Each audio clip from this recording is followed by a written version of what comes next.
Vamos conversar um pouquinho sobre elitismo acadêmico, sobre erudição e sobre por que eu fujo dessas coisas todas? Vem comigo depois da vinheta que hoje a gente tem mais um episódio da série Literatura em Debate. Mas espera aí, se tá chegando agora, dá uma olhadinha no conteúdo que eu produzo, se gostar, se inscreve, já deixa um joinha nesse vídeo porque isso ajuda bastante na divulgação e no crescimento do canal e eu fico muito grata por isso. Eu espero que vocês entendam tudo o que eu vou falar aqui e espero que fique muito claro que toda a base para toda essa fala que eu vou fazer agora tá no meu currículo acadêmico, tá nos meus anos de formação na graduação em letras e posteriormente no mestrado em letras também. Então toda essa reflexão que eu quero propor tá baseada sim na teoria e também na minha prática, ou seja, tá baseada na praxis que eu tenho dentro da formação em letras, da minha atuação em letras que aconteceu até o final do ano passado. Esse vídeo também é um pouco sobre os objetivos desse canal. Eu criei esse canal para falar sobre literatura e falar de uma forma simples e direta, assim como eu falo no meu dia a dia, com pessoas que gostam de ler. Porque eu gosto dessa ideia de facilitar a comunicação. Eu não tô aqui no YouTube para dar aula de literatura. Eu não tô aqui para falar especificamente de teoria literária. Embora isso faça parte da minha formação e faça parte de quem eu sou e faça parte também do meu olhar para os livros e para as leituras e do que eu compartilho com vocês, eu não tô aqui para dar aula. Eu não tô aqui para ensinar coisas que se ensinam na academia. Então a gente pode partir daí para começar a nossa conversa. O que eu faço aqui no canal tá muito ligado ao que eu faço fora do canal e ao modo com que eu me porto no mundo, na sala de aula, fora da sala de aula, conversando com as pessoas, existindo. Como eu disse no comecinho do vídeo, eu fujo do elitismo acadêmico e eu fujo da erudição e de tudo que tá ligado a esse ar academicista que as universidades têm e que cursos muito tradicionais têm, como é o caso de cursos de teoria literária. Fujo disso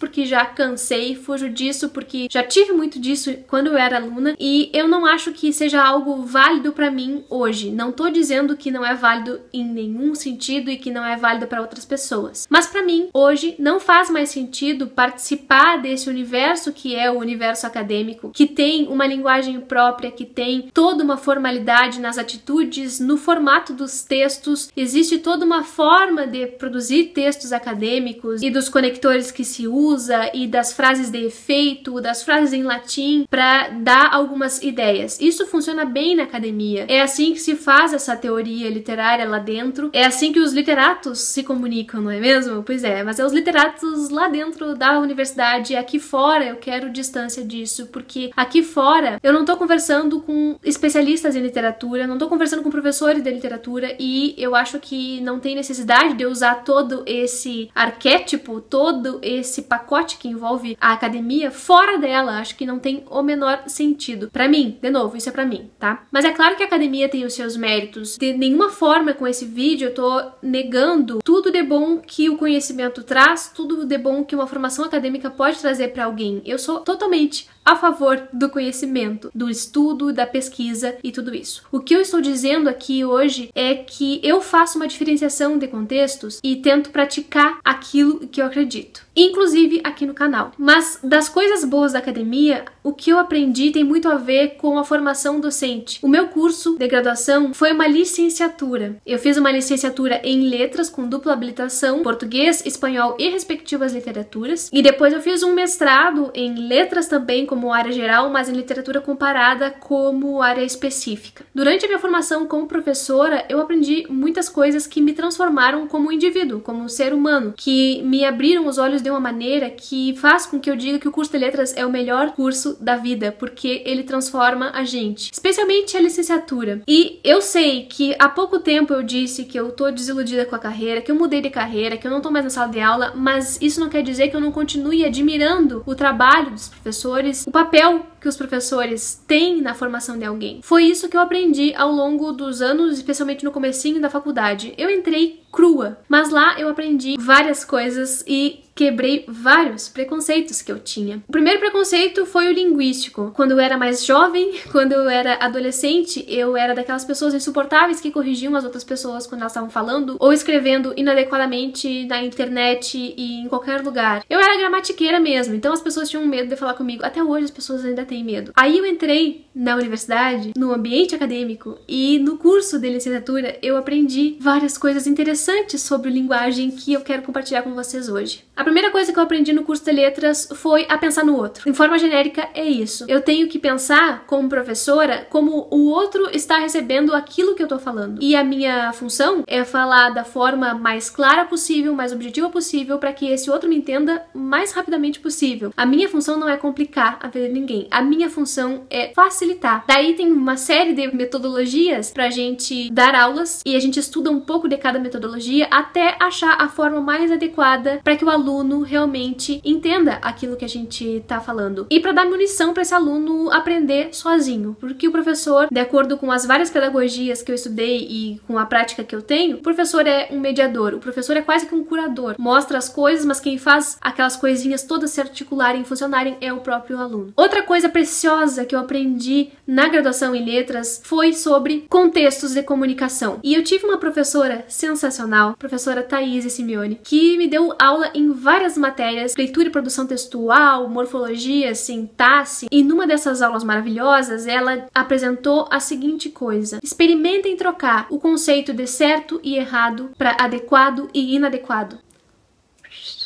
Minha cabeça explodiu. Ela propôs então que a gente pensasse sempre, em qualquer situação de fala ou de escrita, nesse duplo de adequado ou inadequado e tirar o peso das coisas como certas e erradas, dessas coisas como verdades fechadas. A gente não tem coisas erradas na língua, a gente tem adequações e inadequações que dependem do contexto em que a gente tá, dependem da situação de comunicação. Isso elimina um preconceito muito grande. A gente cresce com a ideia de que a gramática é o certo, a fala é o errado, tudo que foge da gramática e que a gente tenta apresentar como normal não dá, tem que ser evitado. E quando eu chego na faculdade para estudar gramática, eu não tenho isso. O que eu tenho é um descortinamento de uma ideia retrógrada e ultrapassada. Quando eu passei a substituir certo e errado por adequado e inadequado, eu me tornei uma pessoa muito menos chata, me tornei uma pessoa muito mais compreensível, porque tem contextos em que uma coisa que eu digo vai ser inadequado, mas que em outra situação vai ser adequado. O como eu falo na minha casa, com as pessoas com as quais eu convivo diretamente, mesmo que não esteja de acordo com a gramática, aquela forma tá adequada, ainda que em outras situações ela não esteja, ainda que na universidade ela não esteja. Outra coisa que eu aprendi na faculdade foi que existem diferenças entre fala e escrita, que fala é uma coisa e que escrita é outra, e que tudo bem, são sistemas quase que independentes e os dois funcionam bem, cada um com seus propósitos, mas que não tem que haver uma preferência entre um e outro. O que a gente precisa saber é qual a gente precisa usar em determinada situação para que fique tudo adequado. Então isso também abriu muito a minha mente. Fala não precisa ser igual à escrita e tá tudo bem. E todas essas coisinhas foram se somando na minha formação e fizeram com que eu me tornasse aquele tipo de professora que quer ajudar o aluno realmente a clarear as coisas e não a dificultar. Eu falo isso porque não é todo tipo de professor que é assim, gente. Eu não tô falando como mérito meu. Tem gente que não tem essa função, passa por uma licenciatura, mas não tem esse cuidado. Tive uma vez um professor que, durante uma aula, chegou pra toda a turma e disse: a minha função aqui não é facilitar, minha função é dificultar, eu quero dificultar pra vocês. Ele disse isso como se fosse algo bonito de se dizer. Aquilo me marcou tanto que aquele professor pra mim também se tornou um modelo de como não agir. Eu não acho de forma alguma que exigir do aluno seja errado. Tem que exigir, mas exigir é bem diferente de dificultar a vida do aluno. Não acredito que possa haver prazer em dificultar a vida de alguém, especialmente de um aluno numa sala de aula. Acho que a função ética do professor não é realmente essa e aquilo foi fundamental pra mim. Então eu tentei facilitar sempre a vida do meu aluno, transformando aquele material de modo que ficasse claro, que ficasse acessível. E assim como na sala de aula, aqui no canal eu também não tô aqui pra dificultar. Então vocês não vão me ver fazendo uso da linguagem informal, numa linguagem totalmente baseada na gramática. Vocês vão me ver omitindo S's dos plurais, vocês vão me ver cortando palavras, vocês vão me ver falando coisas da linguagem comum, vocês vão ver uma utilização de vocabulário que é o meu vocabulário normal, e isso é uma escolha consciente. Não é porque eu não saiba utilizar o português padrão, o português da academia. É porque eu não quero utilizar esse português. Porque eu acho, como eu disse lá no começo do vídeo, que esse português padrão, que esse português extremamente formal, ele serve só para alguns casos.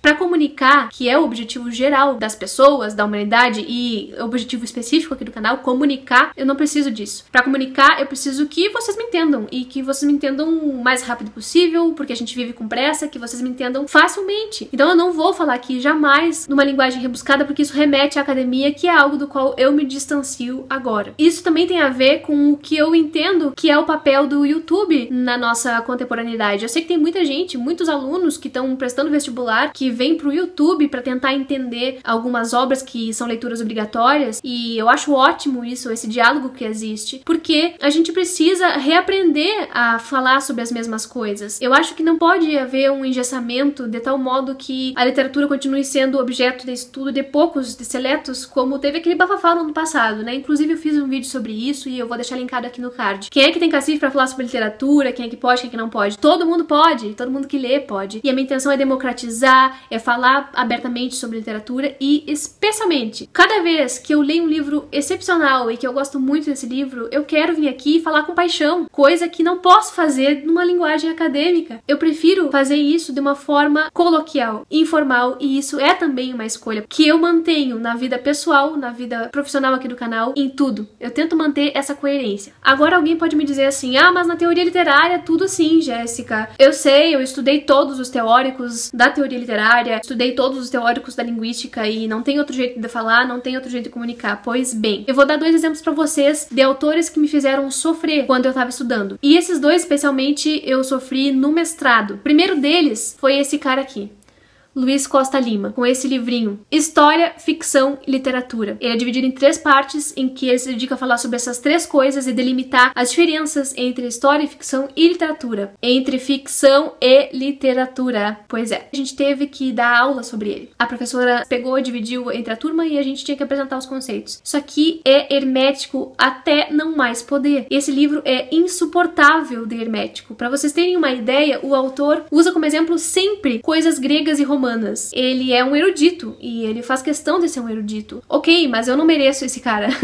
Eu acho que tudo que ele fez aqui, ele poderia ter feito com uma linguagem muito mais simplificada e atingiria muito mais gente. Mas aí é que tá, né? Quais são os interesses dos eruditos? O que eles estão querendo? Pra quem é que se faz esse tipo de texto? Pra academia. Mais uma vez, voltamos à questão da academia ser um espaço elitista. Ainda é, hoje em dia, mesmo com uma democratização que houve nos últimos anos. Outro cara que me fez sofrer demais, Paul Ricoeur. Esse box aqui é sobre tempo e narrativa. Ele fala sobre a construção da narrativa ficcional, a construção da narrativa histórica, fala sobre os entrecruzamentos disso. E eu usei este livrinho aqui, um deles, na minha dissertação, pra falar desse cruzamento da história e literatura, mas pro resto eu não usei. E eu sofri demais pra entender esse cara. Eu passei 1 mês lendo uma parte do livro dele e foi um horror pra mim. É difícil acessar o texto pra se acostumar àquela linguagem. É um parto. E pra quem serve isso? Mais uma vez, pra quem que serve isso? Mas existem alguns teóricos que são mais afinados com o pensamento que eu tenho e que agem de uma outra forma mesmo dentro da academia, o que mostra que a academia não tem que ser de determinado jeito pra sempre. Algumas coisas podem mudar e mudar pra melhor. Um desses caras, só pra citar um estrangeiro, é o Tzvetan Todorov. Todorov escreve quase que uma prosa de ficção de tão bonito e de tão fluido que é e gostoso de ler. E nesse livrinho aqui, especialmente, ele não é prolixo, ele comunica as ideias que ele tem sobre a literatura. E, gente, esse cara é um dos maiores pensadores. Ele é não só da área da literatura, mas de várias das ciências humanas, e ele sabe muito. O que não quer dizer que ele precise falar difícil, escrever difícil, dificultar a vida do leitor. Mas não é só o Todorov que faz isso. A gente tem um exemplo muito bom no próprio Brasil, que é o Antônio Cândido, que fez muitos livros sobre teoria literária, sobre história da literatura. O cara sabe um monte, o cara fez um monte por nós, estudou muito, leu muito e é acessível. Vocês entendem a diferença? É com esse tipo de pessoa que eu quero estar aliada. Eu quero estar aliada com o Antônio Cândido, que embora tenha toda uma formação, não precisa ficar aí esfregando na cara com palavras difíceis, com uma escolha semântica difícil, com um vocabulário inacessível. Então é por isso tudo, gente, que eu trago essa discussão hoje, pra gente pensar junto sobre o que é mais importante, especialmente aqui nesse espaço do YouTube, que é tão democrático. Pra quem que a gente tá falando, com que objetivos a gente tá falando, qual é o nosso objetivo ao falar sobre livros aqui. O meu objetivo é comunicar. Para comunicar, eu tento ser clara. tento ser como eu sou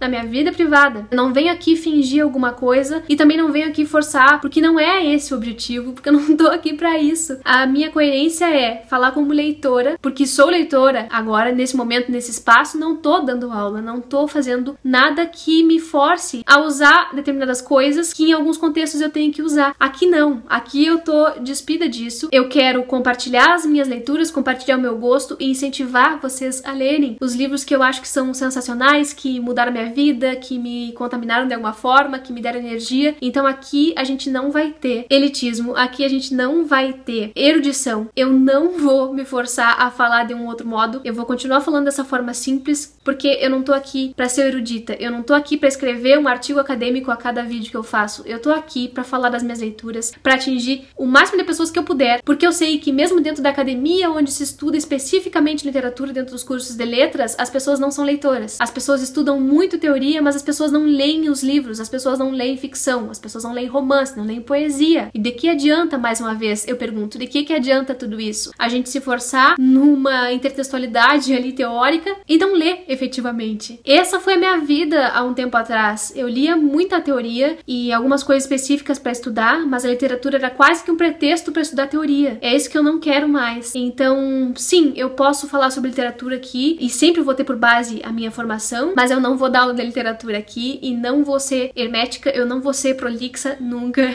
Eu espero que vocês entendam isso. Não tô falando que é ruim, mais uma vez. Eu não tô falando que não deve ser assim. Tô falando que pra mim não pode ser. Esse não é o meu objetivo. O objetivo aqui é a comunicação, tá, gente? A gente precisa se comunicar mais facilmente pra se entender melhor. É isso, eu espero que vocês tenham gostado do vídeo. Me contem aqui embaixo o que vocês acham disso tudo. Se vocês também passaram por algumas experiências traumáticas nas universidades por aí, nos seus cursos. Me contem também o que vocês acham sobre o formato aqui do YouTube. Vamos conversar um pouco nos comentários, tá? Muito obrigada pela companhia e a gente se vê no próximo vídeo.